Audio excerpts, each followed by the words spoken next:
자, 이번 수업은 재산권에 관한 수업이거든요. 네. 재산권이 뭐냐라고 하면, 그렇죠. 어떤 재산에 대한 권리, 그렇죠? 재산에 대한 권리인데, 그러니까 이제 경제적 가치가 있는 그런 이익을 누리는 것을 목적으로 하는 권리를 이제 재산권이라고 할 수가 있습니다. 그래서 재산권에는 네, 그 물권, 아주 오래전부터 인정되던 권리들로서 물권과 이제 채권 이렇게 이제 있는데, 이 물권과 채권은 우리 이제 민법 제2편, 제3편에 이제 규정을 하고 있죠. 그래서 오래전부터 인정되던 재산권이고, 이게 이제 그 산업혁명 이후에 어떤 산업화 또는 자본주의의 발달, 뭐 과학기술의 발달에 의해서 새롭게 인정되기 시작하는 권리가 있는데, 그러니까 사람의 어떤 지식 활동, 지적 활동에 대해를 통해서 이뤄낸 성과, 그것들에 대한 어떤 재산적 가치를 인정하는 그런 권리라고 할 수가 있는데요. 이거를 이제 지식재산권 이렇게 부릅니다. 지식재산권. 네, 이제 이 지식재산권 또는 이제 지적재산권이라고도 많이 불렀거든요. 지적재산권 이렇게 지적재산권 또는 지식재산권 이렇게 이제 지적 재산권 이렇게 불렀는데요. 어느 것들이 있냐면, 그러니까 특허, 또 실용신안, 또 상표, 디자인, 그 다음에 뭐 저작권. 자, 이런 것들이 이제 지식재산권으로 이렇게 이제 불리고 있습니다. 그 전에는 뭐 이제 그 무채재산권, 어떤 물건이나 이런 것들이 형체가 있는데 반해서 새롭게 인정한 권리는 형체가 없다라고 해서 무채재산권이라고도 했고요. 산업 발달에 의해서 인정된 권리다라 해서 산업재산권, 또 뭐 공업 소유권 이렇게도 불렀는데, 이제 지적재산권이라는 용어가 많이 사용을 되다가 최근에는 이제 지식재산권이라는 용어를 또 사용하고 있습니다. 이제 그러니까 이제 지금은 지적재산권보다는 지식재산권이라는 용어가 더 많이 사용되고 있어요. 그런데 이 이제 지식재산권이라는 거는 이 권리들은요. 그러니까 이제 어떤 우리가 이제 민법에 규정되어 있지 않잖아요. 그래서 우리 근대 시민법을 제정할 때 그 당시에는 이제 막 출연을 하기 시작했던 권리이기 때문에 민법에 규정되지 않고 별도의 법의 영역을 이루게 되었어요. 그래서 뭐 특허법이라든가 실용신안법, 상표법, 디자인보호법, 뭐 저작권법 이런 것들처럼 별도의 특별법 영역으로 다루고, 민법의 영역에서는 이제 고전적 재산권이라고 할 수 있죠. 옛날부터 이제 클래식한 거. 그래서 물권과 채권에 대해서 이렇게 다루고 있습니다. 자, 그럼 물권은 뭐고 채권은 뭐냐? 물권은 뭐고 채권은 뭐냐? 물권은 이제 물권이에요. 다시 쓰죠. 네. 그래서 보시면 물권.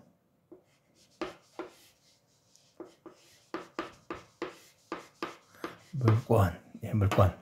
채권은 네.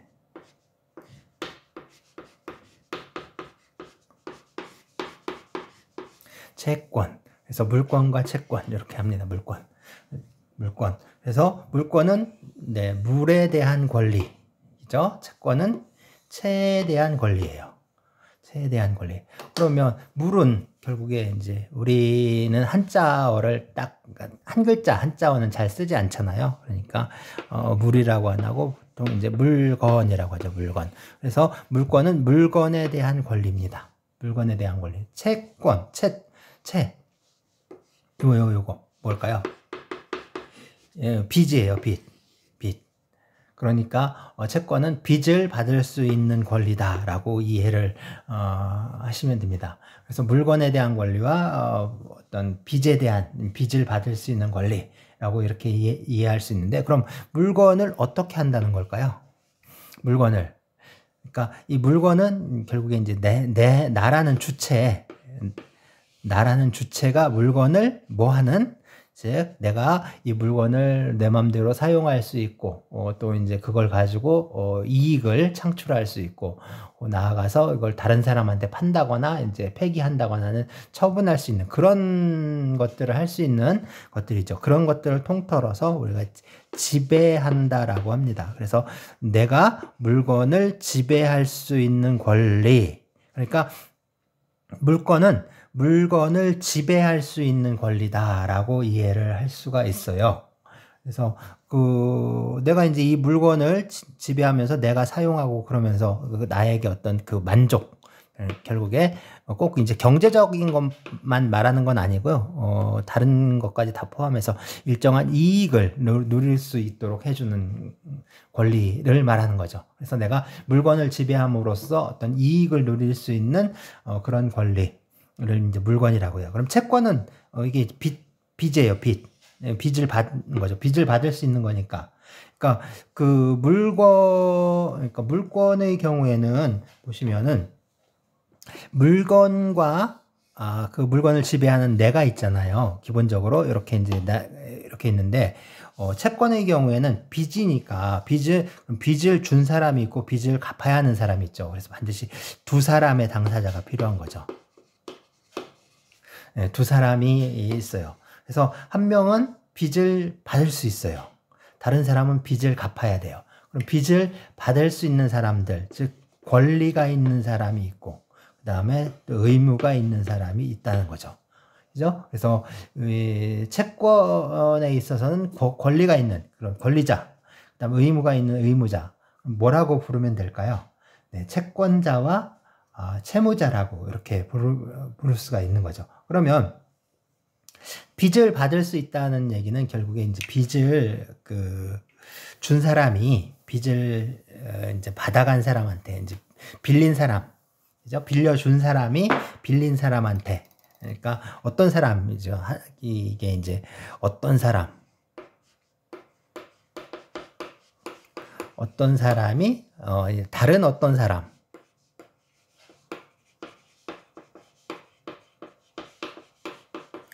다른 어떤 사람에게 이제 빚을 갚아라라고 할 수 있는 거죠. 그래서 이거를 이제 좀 다른 말로 표현을 하자면 어떤 사람, 그렇죠? 이거는 이제 특정인이라고 할 수가 있습니다. 특정인이 어떤 다른 특정인에게, 그러니까 빚을 갚아라라고 하는 거니까 이건 뭘까요? 특정한 행위를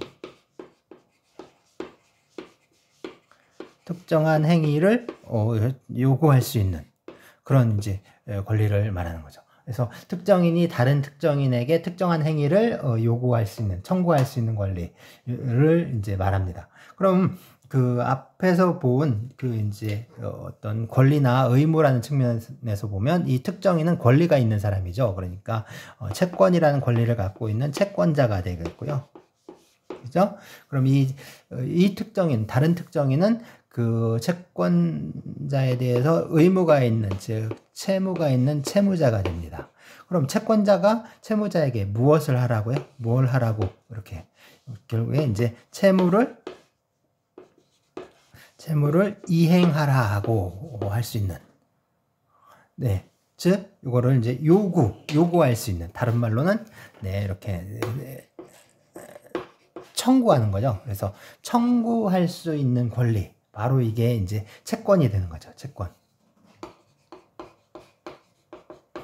그래서 채권은 어떤 사람이 다른 어떤 사람에게 빚을 갚아라, 어떠한 행위를 하라라고 이제 요구할 수 있는 그런 것들을 말하는 거고, 다른 말로는 특정인이 다른 특정인에게 특정한 행위를 청구할 수 있는 권리, 또는 채권자가 채무자에게 채무의 이행을 청구할 수 있는 권리, 이렇게 이제 볼 수가 있습니다. 그러면 이 권리를 주장할 수 있는 대상이 누구냐? 물권은, 그죠? 예컨대 이제 소유권 같은 경우 생각을 해보세요. 물권의 경우에는 권리자, 권리자가 누구한테 이 물권을 주장할 수 있는가? 모든 사람한테 할 수 있거든요. 모든 사람에게 권리를 주장할 수 있어요. 그렇지만 채권은 모든 사람한테 주장을 하나만 하죠. 그래서 누구한테 어떤 사람에게만 주장할 수 있어요. 즉 특정한 사람에게만 권리를 주장할 수가 있는 거죠. 특정인에게만. 이 사람이 결국 이제 채권자죠. 그래서 채권은 채권자에게만 주장을 할 수 있는 거예요. 그래서 물권은 모든 사람에게 이제 권리를 주장할 수 있는 것이다. 그러면 이거는 지난 시간에 본 것처럼 이거는 절대적인 거죠. 절대적인 권리. 그래서 절대권, 절대적인 권리 또는 절대권이라고 할 수가 있고, 채권은 그 특정한 사람, 어떤 사람에 대해서만 주장을 할 수 있으니까 채권은 일종의 상대적인 권리, 상대권이라고 할 수가 있습니다. 또 하나, 물권은 물건을 어떻게 지배하는 권리였잖아요. 그래서 물건을 지배하는 권리, 지배권이었는데, 그렇죠? 채권은 다른 사람을 지배하는 게 아니죠. 뭐 하는 거죠? 이거는 그 사람에게 무언가를 해라. 특정한 이제 채무를 갚는 행위를 해라라고 청구할 수 있는 청구권입니다. 그래서 이것처럼 물권은 절대권이고 지배권이고 또 이제 채권은 상대권이고 청구권인 성격을 갖습니다. 그렇다면 이죠? 자, 이제 물권을 먼저 볼까요? 우리가 요 민법 총칙 수업을 끝내고 바로 이제 채권법 수업을 하는데 이제 물권법 수업은 좀 아직은 예정되어 있지 않아요. 그래서 이제 그래도 물권에 대해서는 좀 알아두는 게 중요하거든요. 그래서 물권에 대해서 좀 간단하게 좀 물권에 대해서 말씀을 드리도록 할게요. 물권은 그거예요. 이제 물건에 대한 거라고 했잖아요. 물건. 다른 말로는 어떤 재화. 그죠? 재화라고 해요. 재화. 이죠? 재화. 경제학에서 재화 얘기를 많이 하는데 이 재화를 직접 그리고 배타적으로 지배할 수 있는, 그래서 지배해서 이익을 얻을 수 있는 권리입니다. 재화를 직접 그리고 배타적으로 그리고 지배할 수 있는 권리예요. 그러니까 지배권이죠. 재산권이고 물권은 재산권이고 지배권이고 또 절대권이에요. 이런 성질을 갖고 있습니다. 재산권, 지배권, 절대권 이런 성질을 갖고 있어요. 재산권이니까 그죠? 일정한 재화를 통해서 이익을 얻을 수 있는 그런 권리다라는 얘기예요. 그래서 경제적 가치가 있는 이익의 향수를 목적으로 하는 권리다. 보통 이렇게 얘기를 하는데 이 물권은 뭐 채권이나 앞에 본 지식재산권처럼 모두 이제 재산권에 해당합니다. 그 다음에 직접적이고 배타적으로 지배한다니까 어떤 물건이 있으면 부동산 물건이 있으면 이 물건을 직접, 그리고 배타적이라는 건 뭐냐면 나만 지배할 수 있다는 거예요. 나만. 이 물건의 주인인 나만 이 물건을 지배할 수 있는 거죠. 근데 이게 내 물건인데 다른 사람도 내 물건을 같이 지배를 하게 되면 이게 내 물건으로서의 의미가 없잖아요. 그러니까 나만 할 수 있다라는 의미죠. 그래서 이 배타적인 성격을 갖습니다. 물건. 그래서 이 배타적인 성질, 그러니까 다른 사람의 어떤 간섭이라든가 개입 없이 이 물건을 지배할 수 있다라는 거예요. 그래서 대표적인 게 바로 소유권이에요. 소유권. 소유권. 그래서 소유권은 다른 사람과 함께 소유권을 갖고 있을 수가 없는, 내가 이 물건의 소유권을 갖고 있는데 다른 사람도 내 물건의 소유권을 갖고 있다라고 하면 이 소유권의 의미가 없는 거죠. 소유권의 의미가 없습니다. 그러니까 소유권은 다른 사람의 간섭, 개입 없이, 그러니까 완전히 지배할 수 있는, 그래서 가장 대표적이고 전형적인 지배권은 물권, 그리고 물권 중에 소유권이라고 할 수가 있어요. 그다음에 이제 절대권 좀 얘기했었죠. 나만 지배할 수 있고 있으니까 이 말은 모든 사람들에게 주장할 수 있다는 거예요. 모든 사람들에게, 어떤 특정한 사람이 아니라 모든 사람들에게 주장을 할 수가 있습니다. 여기서 우리가 이제 권리인데, 이게 그러면 진짜로 내가 지배를 해야 되느냐, 아니면 내가 그 모든 사람에게 그 주장을 해야 되느냐 하는 건 아니고요. 실제로 지배하는이 아니라 할 수 있는이에요. 할 수 있는. 권리의 속성이 좀 그런데 무엇을 하는이 아니라 할 수 있는 것을 말해요. 이것을 이제 권리의 관념성이라고 하는데요. 권리의 관념성이라고 합니다. 그래서 실질적으로 이제 관념성과, 그러니까 이제 사실 소유권이나 물권이나 이런 것들은 하나의 이제 관념의 형태로 있는 것이고, 현실적으로 지배하고 있다라는 의미는 아닙니다. 그러니까 내가 현실적으로 지배할 수 있다라는 걸 의미하는 거지, 지배하고 있는 것은 아니고, 현재 그러면 지배하고 있는 그 사실 있죠. 실제로 지배하고 있는 그 사실 요거는 소유권이 아니라 이렇게 점유라고 해요. 점유. 자, 우리 민법은 좀 특이하게, 우리 법제는 좀 특이하게 이 점유를 하나의 권리로서 좀 인정을 하고 있습니다. 그래서 점유권이라는 권리를 인정하고 있는데, 이게 이제 모든 나라들이 다 그런 건 아니고요. 점유는 그냥 사실상의 지배 상태에 불과하다라고 이해를 해서 이거는 권리가 아니라 그냥 사실상의 지배하고 있는 상태, 그걸 의미하는 것이다라고 보는 나라들도 많습니다. 근데 우리는 이 점유권을 하나의 이제 권리로 인정을 하고 있어서 좀 독특하다라고 하는 거죠. 실질적으로 권리는 이런 것처럼 사실적으로 어떤 지배하고 있는 상태 그 자체를 말하는 게 아니라 그것을 할 수 있는 어떤 가능성에 대해서 규정하고 있는 것이다라고 이해를 하시면 됩니다. 자, 그러면 물권에 대해서 이렇게 얘기하고 있는데, 이제 그 물권과 채권, 어떤 권리들이 서로 충돌하는 경우들이 있어요. 권리가 충돌하는 경우.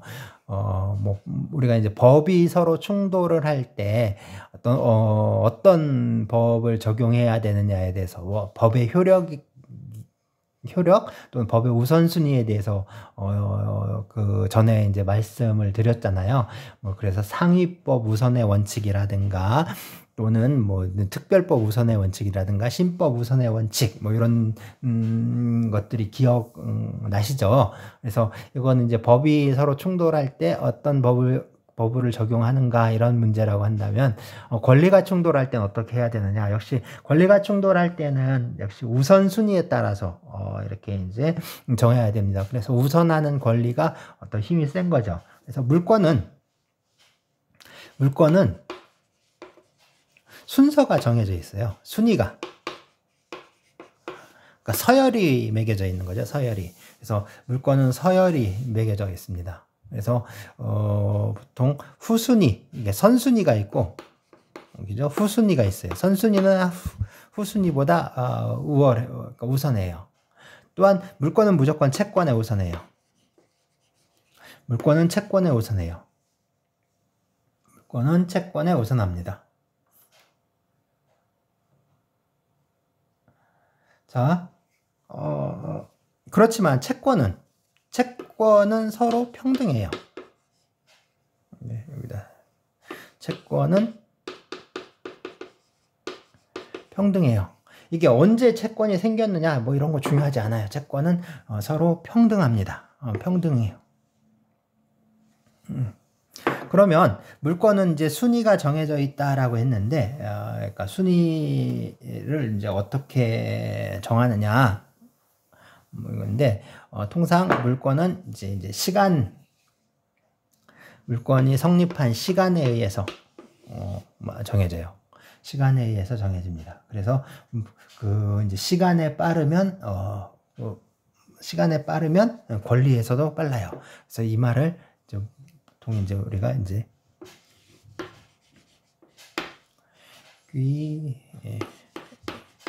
프리오로 이제 빠르다는 거. 프리오로 에스트 템포레.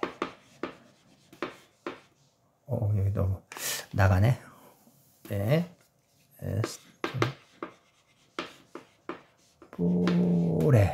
에스트 템포레.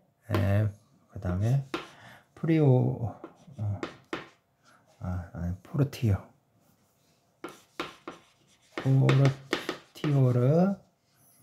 에스트 유레.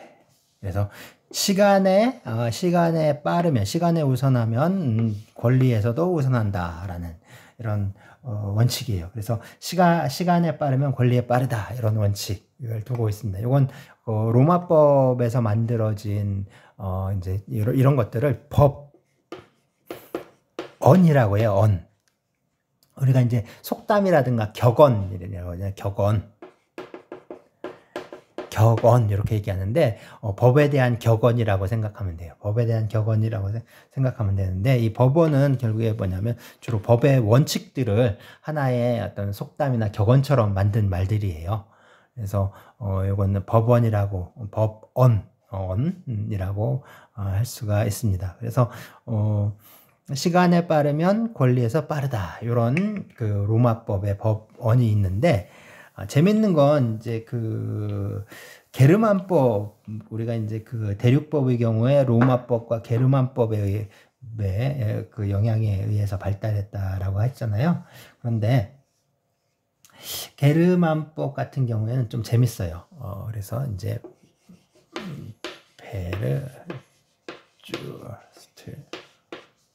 컴트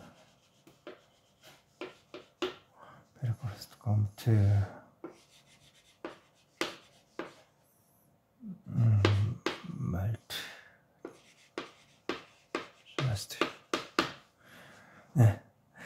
먼저 오면 먼저 방아를 찢는다.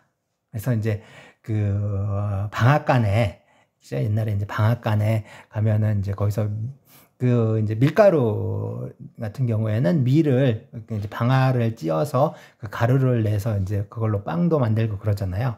그처럼 이제 그럼 그걸 하려면 이제 방앗간에 가서 방아를 찧어야 되는데, 방앗간에 먼저 오면 방아도 먼저 찢는다는 거예요. 그래서 먼저 오면 방아를 먼저 찢는다. 먼저 방아 찢는다. 이런 얘기 있고, 그 다음에 또 다른 말로는 다리에 먼저 온 수레가 다리를 먼저 건넌다. 뭐 이런 말들 있어요. 역시 이게 같은 거예요. 진짜 뭐 이제 방아를 누가 먼저 찢느냐, 그 순서를 정하는 게 아니라, 어떤 물건의 순위를 정할 때 어떤 시간적인 시간 순위에 의해서 이제 물건의 순위를 정하는 그런 것들 있죠. 그런 걸 표현하는 말들입니다. 자, 물건은 채권에 우선한다라고 했는데 예외가 있어요. 하나는 부동산 임차권. 그죠? 주택 임대차 보호법 또는 상가 임대차 보호법에 의해서 보호받는 부동산 임차권은 일반적인 물건보다 좀 빠르다라고 할 수 있고요. 그 다음에 임금 채권. 근로기준법상의 이제 임금 채권 역시 물건보다 좀 우월하는 그런 성질이 인정이 됩니다. 이것처럼 어떤 특별한 목적을 위해서 인정하는 경우들이에요. 그래서 또 어떤 분들은 이게 이제 물권적 성질이다라고 얘기를 하는데, 그렇게 얘기를 하시는 분들도 있는데, 이게 물건, 이게 이제 물건이다라고 이렇게 얘기는 할 수가 없어요. 물건이라고 하는 분들도 있는데, 이건 물건은 아니죠. 물건은 아니고, 요거는 그냥 채권입니다. 본질적으로 채권인데, 어떤 법 정책적인, 어떤 그런 목적에 의해서, 법률이 지닌 어떤 목적에 의해서 물건에 우선권을 좀 인정해 준 것이다 라고 이해를 할 수가 있어요. 자, 물건을 좀 지배하는 원칙. 그래서 이제 두 가지 정도 이렇게 얘기를 할 수 있는데, 하나는, 물건이라는 권리는, 이제, 일권주의. 그러니까 하나의 물건에는 하나의 권리가 있어야 된다라는 거예요. 그러니까 당연히 물권의 주체는 이제 그 권리의 주체를 말해요. 그러니까 사람이죠. 그래서 자연인과 법인이 물권의 주체가 됩니다. 그리고 물권의 객체는 물건이죠. 물권의 객체는 물건이에요. 그러면 원칙적으로 물권의 대상이 되는 건 하나의 물건이에요. 하나의 물건. 하나의 물건에 하나의 권리가 인정이 되는 거죠. 하나의 물건에 하나의 권리가 인정이 되는 것이다 라고 할 수가 있는데, 그럼 이게 이제 하나의 물건에 권리가 여러 개 있으면, 소유권이 여러 개가 이렇게 붙어 있으면 사실상 혼란이 발생을 하죠. 우리가 뭐냐면은 고려 말에 고려가 이제 고려가 망한 수밖에 없었던 이유가 어떤 농민이 경작하는 토지에, 그러니까 수조권이, 그러니까 거기서 이제 세금을 걷어갈 수 있는 권리들이 막 여러 개가 생겨버리는 거죠. 그러면 그 농민이 농사를 짓더라도, 그러니까 그렇죠. 농민이 농사를 짓더라도 여기에서 이제 그 수조권이 여러 개니까 수조권, 그러니까 조를 받을 수 있는 권리가 여러 개 있으니까 이놈도 뜯어가고 저놈도 뜯어가고 하니까 도저히 살 수가 없는 상태가 되는 거죠. 이것처럼 아주 사회를 혼란스럽게 만들게 됩니다. 그래서 하나의 물건에는 하나의 권리만 인정을 할 수밖에 없는데, 그럼 도대체 하나의 물건이 뭐냐? 하나의 물건. 하나인지 아닌지 어떻게 정하느냐? 하나의 물건. 어떻게 하나의 물건인지 아느냐? 이건 뭐 특별한 기준이 있는 건 아니에요. 그냥 요거는 바로 사회 통념. 우리가 이제 일상적으로 살아가면서 느끼는 그런 생각, 사람들의 상식, 뭐 이런 것들에 의해서 정하거나, 또는 거래관념에 따라서 정하게 됩니다. 거래관념에 의해서 정해져요. 그래서 사실 물건의 어떤 독립된 물건, 이게 독립된 물건인지 아니면 다른 물건에 종속되어 있는 부속품인지, 이런 것들을 정하는 거는 결국에 이제 거래관념에 의해서 많이 이루어지게 됩니다. 그러니까 우리가 사회생활을 하면서 어떤 그 물건을 거래를 할 때, 그 거래하는 그런 이제 거래하는 그런 관념에 의해서 정해지는 거죠. 그래서 예를 들어서 우리가 이제 자동차 문짝 있죠. 자동차가 있으면 특별한 저희가 없으면 이렇게 자동차가 이렇게 있으면, 요 자동차 문짝은 이건 하나의 물건인가요? 아닌가요? 자동차 문짝은 요거는 그 자동차의 일부분이죠. 자동차의 일부분입니다. 그죠? 자동차의 일부분으로 취급을 해요. 그래서 중고 자동차 거래할 때 문짝만 따로 계산을 하는 게 아니라 이 자동차 전체를 하나의 값을 매기는 거죠. 그래서 사고 팔잖아요. 그래서 이때는 자동차 문짝은 독립한 물건이 아니라 뭐예요? 그냥 자동차의 일부분이에요. 그런데 이 자동차 문짝이 파손이 돼서 새로 문짝을 교환하기 위해서 문짝만 수리할 때, 요때 사올 때 있죠. 요때는 요거는 그렇죠. 요것만 문짝 하나만 이제 거래를 하잖아요. 이때는 이게 하나의 물건이라고 할 수가 있는 거죠. 하나의 물건이라고 할 수가 있습니다. 그러니까 하나의 물건이냐 아니면 그냥 다른 물건에 부속되어 있는 어떤 일종의 이제 그 부품 같은 그런 거냐라는 건 결국에 우리가 무엇을 어떻게 거래를 할 것이냐에 따라서 이제 정해질 수밖에 없는 거예요. 그때 이제 바뀌게 되는 거죠. 이게 이제 사실은 우리가 물건이라는 개념 자체가 그렇습니다. 우리 법적으로 물건이라는 개념은 어떤 자연과학적으로 이제 물건을 이제 규명하거나 그걸 새롭게 규율하는 게 아니라 어떤 이 사회에서의 거래 질서에 따라서 물건이냐 아니냐를 정하는 거예요. 그래서 이게 전에 이제 동물은 물건이 아니다 라고 주장하는 사람들, 그래서 동물은 사람과 같은 적이니까 하나의 권리 능력이 있는, 권리 주체성이 있다라고 주장하는 사람들 있어요. 사실 이런 주장은 누가 이제 한 거냐면, 이거는 서양의 이제 개를 그러니까 이 동물이 모든 동물을 말하는 게 아니라 보통 개나 고양이 같이 이제 사람이 키우는 그런 동물을 말해요.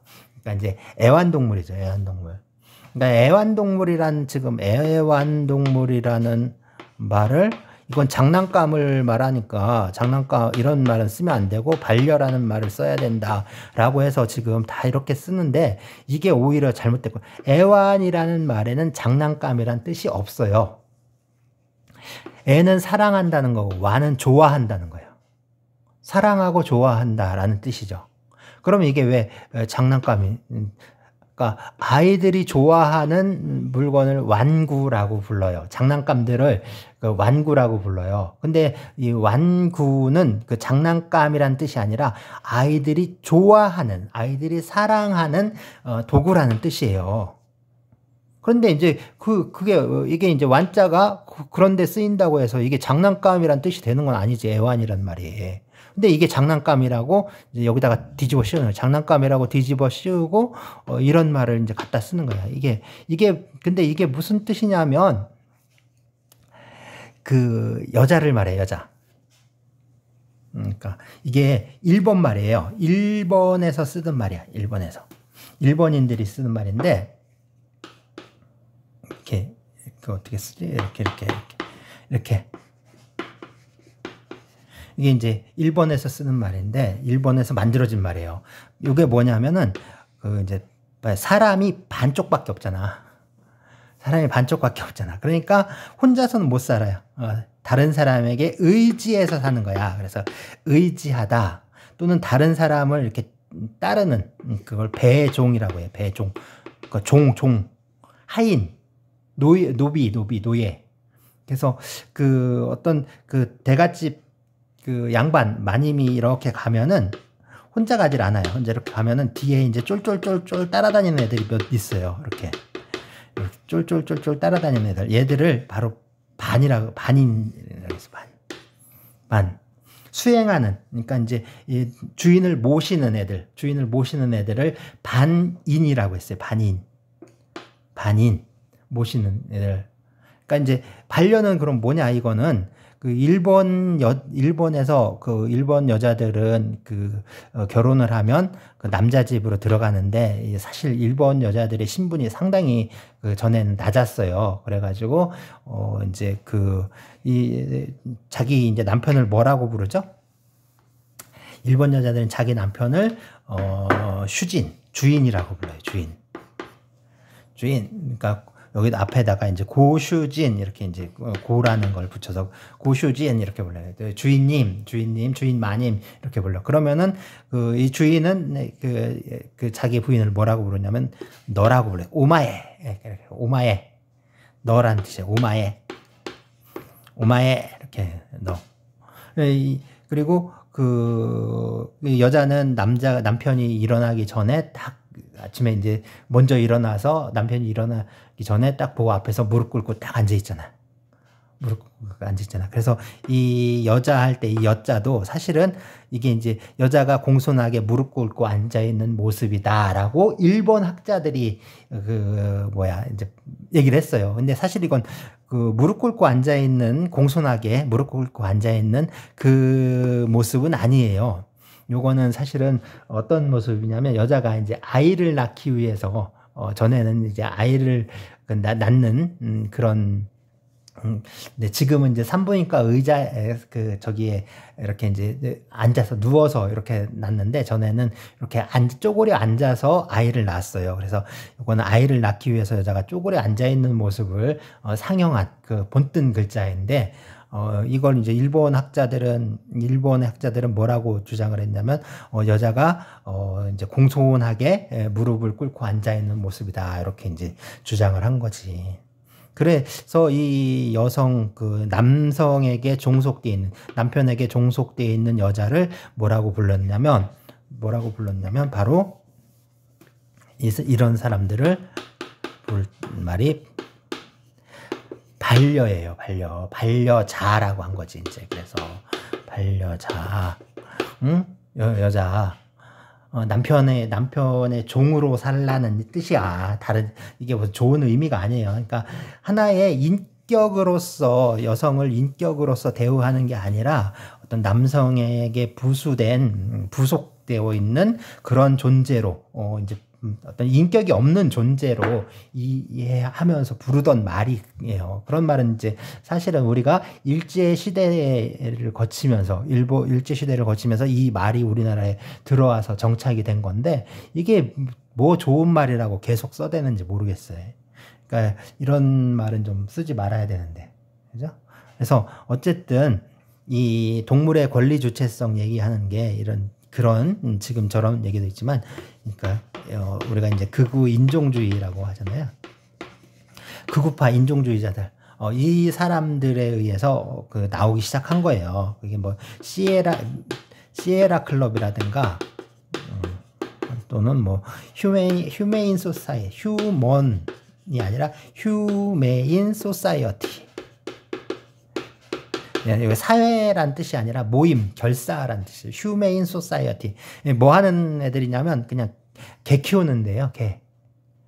개 키우는 아줌마들.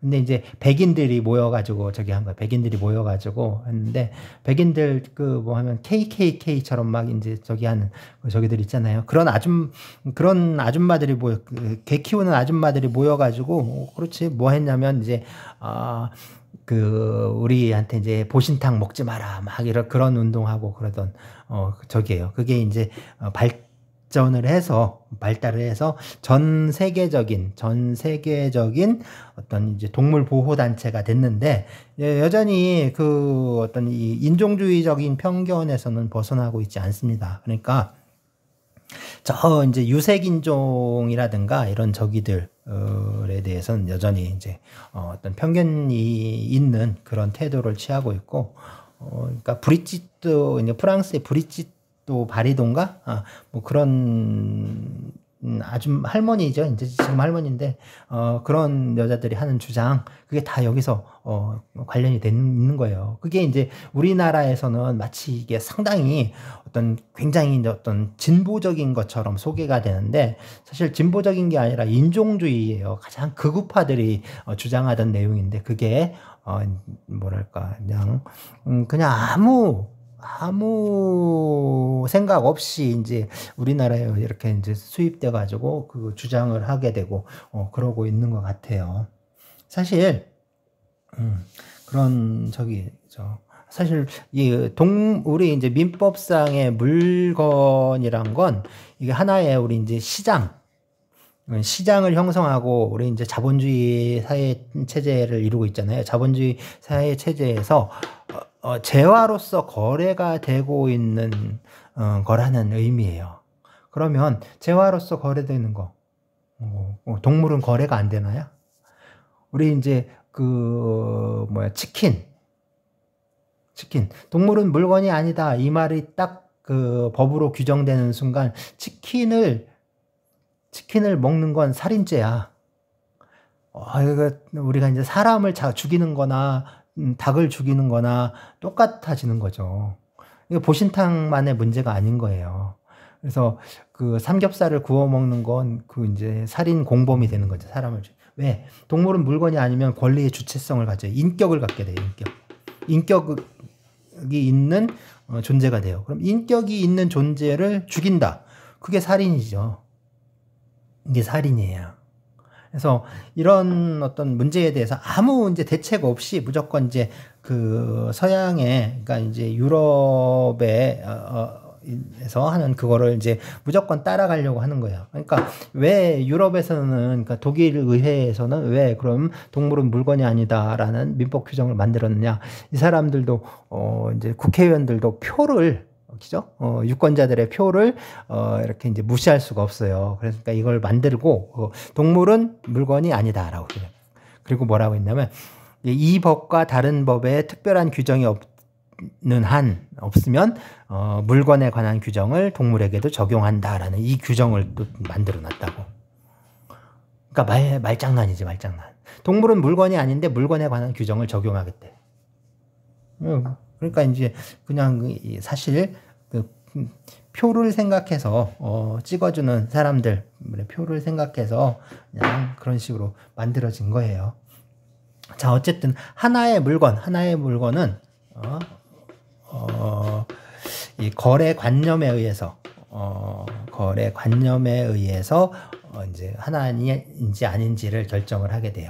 그러면 자, 보통 그 동산의 경우에는 대부분이 어떤 이게 쪼개져 있기 때문에 그 이제 하나의 물건이냐 아니냐 이거를 결정하는 게 그렇게 어렵지 않은데, 부동산은 어떠냐? 부동산은 토지와 정착물이라고 했잖아요. 정착물은 건물이었죠. 건물. 그래서 토지는 땅은 이렇게 쪼개져 있는 게 아니잖아. 근데 인위적으로 사람들이 토지를 쪼개놓죠. 이렇게 막 쪼개놓잖아요. 그런 식으로. 어디 막 이렇게 토지를 쪼개놓잖아. 요거를 필이라고 해요. 필지. 그래서 토지는 요 필이라는 것을 기준으로 해서 이제 하나의 물건인지 아닌지를 정해요. 이게 바로 우리가 알고 있는 주소 개념하고 이제 그러니까 그 전에 쓰던 이게 지번 주소예요. 지번.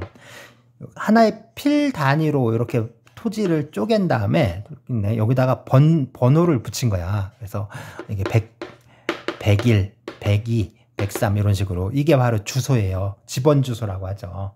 지번 주소. 그리고 이제 그 하나의 필을 또 이제 쪼갤 수가 있어. 둘로 쪼개는 거 이걸 분필이라고 해요. 두 개를 또 합칠 수가 있어요. 그걸 합필이라고 해요. 합필. 그래서 이제 토지를 합쳐서 합필, 쪼개서 분필 이런 식으로 해서 이제 하나의 이제 토지를 통해서 이제 이거를 거래를 하게 돼요. 필지, 필. 그 다음에 건물은 몇 동 하잖아요. 그 하나의 동을 그러니까 하나의 물건으로 이렇게 이제 이해를 합니다. 근데 이제 아파트 같은 경우는 동 하나가 여러 개가 이렇게 쪼개져 있잖아요. 그거는 이제 좀 하나하나의 호수를 기준으로 하고요. 근데 일반적인 건물들은 뭐 한 동, 하나의 동, 요거 동. 이렇게 해서 동에 의해서 이렇게 이제 나누어서 보고 있습니다. 자, 물건의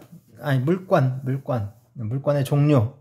우리 이제 물건의 종류는 이제 민법상의 물건, 그 다음에 특별법상의 물건 이런 것들이 쭉 있어요. 민법상의 물건, 특별법상의 물건 쭉 있는데 크게 요것만 아시면 될 거예요. 일단 점유권은 사실상 점유하고 있는 상태를 하나의 권리로 인정해주는 것을 말해요. 점유권. 그리고 점유권 이외에 나머지 권리는 본권이라고 해요. 이게 진짜 물건이라는 거지. 진짜 물건. 그죠? 점유권은 점유하고 있는 그 사실 상태를 권리로 인정해주는 거. 그리고 이제 진짜 물건은 이제 본권. 이렇게 보시면 되고, 본권은 그래서 그 완전 물건과 완전 물권, 또는 이제 완전 그러니까 이제 불완전한 물권, 이거는 이제 제한되어 있는 거죠. 그죠? 그래서 제한 물권 이렇게 나눠요. 완전 물권, 그 다음에 제한 물권 이렇게 나누는데, 완전 물권은 뭐냐? 그러니까 완전히 지배할 수 있는 거. 그래서 소유권이에요. 소유권을 말해요. 그래서 소유권은 사용, 수익, 처분할 수 있는, 여기 이제 권능이 세 가지가 있었잖아요. 사용, 수익, 처분할 수 있는 거. 이걸 모두 누릴 수 있는 게 바로 완전 물권이에요.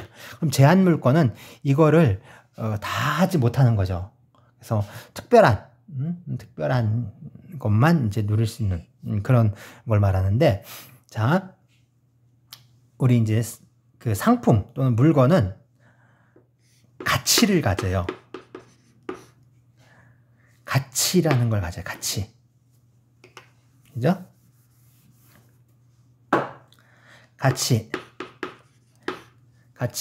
가치는 사용 가치와 교환 가치가 있어요.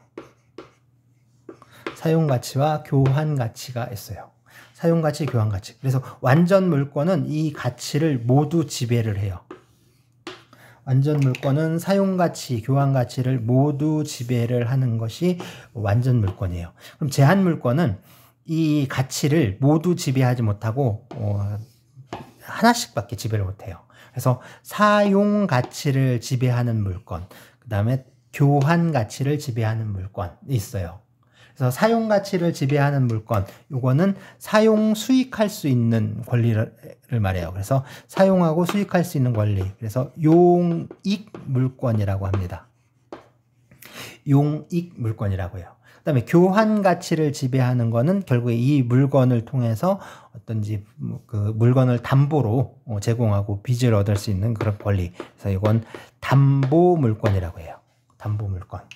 자, 그래서 용익물권과 담보물권, 그래서 뭐 어떤 가치를 지배하느냐에 따라서 이것처럼 용익물권과 교환물권으로, 용익물권과 담보물권으로 나누고요. 이 용익물권은 이제 사용가치, 담보물권, 교환가치를 지배합니다. 그리고 용익물권은 지상권, 지역권, 전세권, 모두 이제 부동산 물권인데, 지상권, 지역권, 전세권이라는 권리가 있고요. 이건 나중에 또 한번 설명을 하긴 할 것 같아요. 교환 가치를 지배하는 담보 물권에는 유치권, 질권, 저당권, 이런 권리가 있습니다. 그래서, 요게 이제 그 민법상의 물권은 이렇게 규정이 되어 있고요. 그 다음에 특별법상의 물권들 보면, 특별법상의 물권들이 뭐가 있냐면, 이제 상법상의 어떤 상사유치권, 상사질권, 주식질권, 선박저당권, 선박채권자의 우선특권, 이런 게 있고요. 그 다음에 이제 공장저당권, 공장재단 저당권, 이런 게 있어요. 이게 공장저당법에 의한.